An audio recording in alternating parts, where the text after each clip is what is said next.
সমস্ত শূন্যপদ অবিলম্বে পূরণ করা, নেশার বিরুদ্ধে প্রয়োজনীয় পদক্ষেপ গ্রহণ করা, খোয়াইয়ের বেহাল রাস্তাঘাট অবিলম্বে সংস্কার করা সহ জনগণের নিত্য প্রয়োজনীয় দাবি দাবা নিয়ে খোয়াইয়ের রাজপথে ডিওয়াইএফআই খোয়াই মহকুমা কমিটির উদ্যোগে সিপিআইএম খোয়াই জেলা কার্যালয় থেকে বিভিন্ন দাবি নিয়ে শনিবার বের হয় এক মিছিল।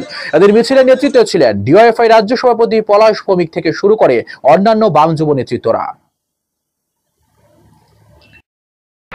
আমাদের রাজ্যের লক্ষ লক্ষ বেকার যুবক যুবতীরা আজকে হতাশায় নিমজ্জিত হচ্ছে।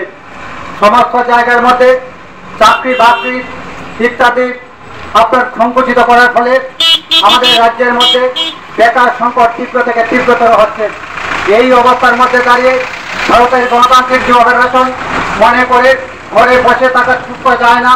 এর জন্যই আমরা আজকে গোটা রাজ্যব্যাপী বিভিন্ন মহকুমার মধ্যে আমাদের যুবদেরকে নিয়ে আমরা বিভিন্ন জায়গার মধ্যে এইভাবে মিছিল সমাবেশের মধ্য দিয়ে আমাদের রাজ্যের সরকারের দৃষ্টি আকর্ষণ করতে চাই।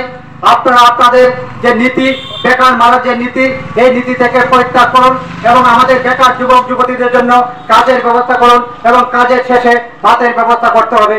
এই অবস্থার মধ্যে দাঁড়িয়ে আমরা আজকে আমাদের কর্মসূচি পালন করেছি। আমরা আমাদের এই কর্মসূচি আজকে এখানে